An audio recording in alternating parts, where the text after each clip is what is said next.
존경하는 국민 여러분, 인사청문특별위원회 나경원 위원장님과 여야 위원 여러분, 안팎으로 어려운 시기에 국무총리라는 중책에 지명되어 무거운 책임감을 느낍니다.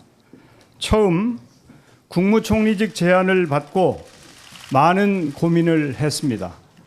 국회의장을 지낸 사람이 총리직을 맡는 일에 대해 깊은 숙고의 시간을 가졌습니다. 그러나 우리 사회의 미래 불확실성이 높아지고 시민의 삶이 점점 더 고단해지고 있는 때에 국민에게 조금이라도 힘이 될 수 있다면 일의 경중이나 자리의 높낮이를 따지지 않는 것이 공직자의 도리라는 생각에 총리 지명을 수락하게 되었습니다. 어릴 적 저는 배고픔과 가난의 고통을 겪으며 자랐습니다. 검정고시로 중학교 과정을 마치고 공부를 하기 위해 고등학교를 2번이나 옮기기도 했습니다. 청년 시절 유신체제를 겪으며 법관의 꿈을 접고 종합무역상사에 들어가 수출입국의 최전선에서 일했습니다. 18년간의 기업 경험은 먹고 사는 문제에 대한 절박함을 깊이 새길 수 있는 시간이었습니다. 기업을 떠나 15대 국회의원으로 정치에 입문한 이래 지난 24년 동안 의회 민주주의 발전과 지속 가능한 대한민국을 만드는 일에 매진해 왔습니다. 부족하지만 정당과 국회, 정부를 오가며 맡은 바 소임을 다하기 위해 땀 흘려 왔습니다.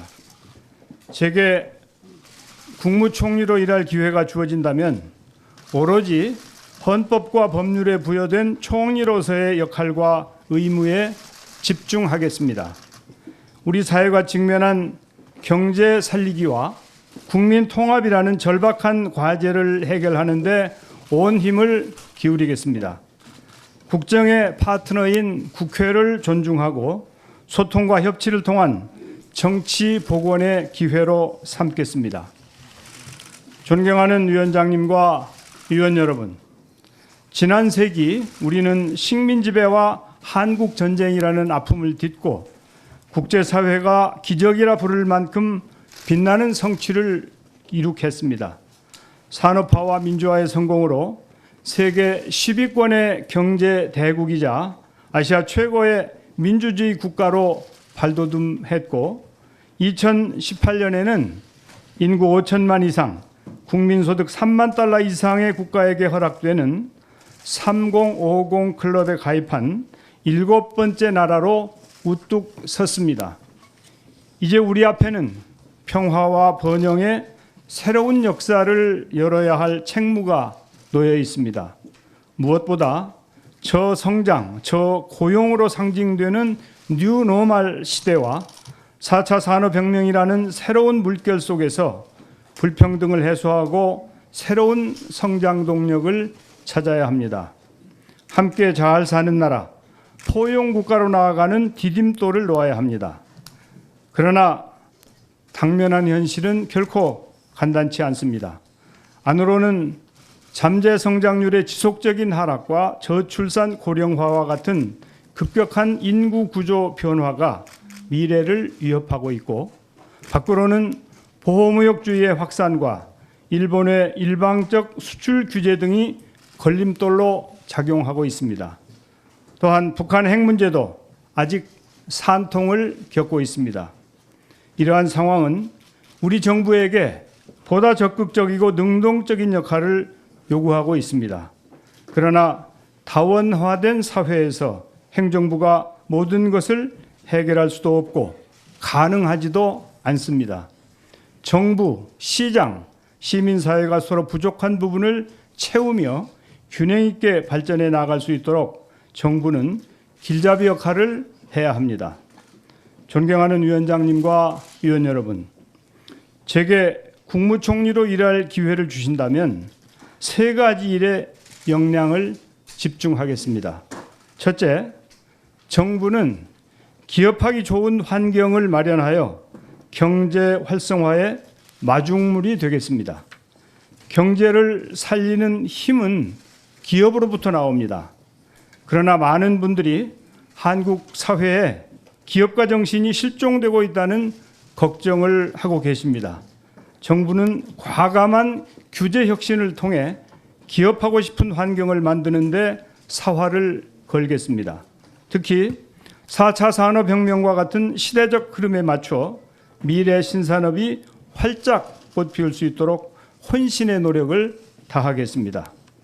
불효불급하거나 사회 변화에 맞지 않는 규제를 적기에 정비하여 경제 활력의 불씨를 살려나가겠습니다. 혁신 성장을 통해 미래 먹거리를 창출하고 보다 튼튼한 사회 안전망 확충으로 경제적 불평등과 양극화 해소의 토대를 마련하겠습니다. 둘째, 공직사회가 실질적인 변화의 주체가 될 수 있도록 이끌어 나가겠습니다. 우리 정부가 제 역할을 하기 위해서는 공직사회가 함께 변화해야 합니다. 무사한 일, 소극 행정과 같은 낡은 관성에서 벗어나 공무원의 전문성을 제고하는 한편 창의적이고 적극적인 행정으로 신속히 전환해야 합니다. 이미 문재인 정부는 적극 행정을 위한 제도적 기반을 구축해오고 있습니다. 이와 더불어 잦은 순환보직으로 인한 전문성 하락과 같은 공직사회의 비효율을 줄이는 방안도 강구해 나가겠습니다. 셋째, 진정성 있는 소통과 협치로 사회 통합을 이뤄내겠습니다. 제가 총리가 된다면 공직사회의 울타리를 넘어 현장의 목소리를 직접 듣겠습니다. 스웨덴의 안정과 발전의 밑거름이 된 목욕 클럽과 같은 대화 모델을 되살려 각 정당과 각계각층의 대표들을 정기적으로 만나겠습니다. 격이 없는 만남과 진정성 있는 소통으로 정부 의회 간 협치를 이뤄내고 노사 문제를 비롯한 다양한 사회 갈등 해결의 계기를 만들어 가겠습니다.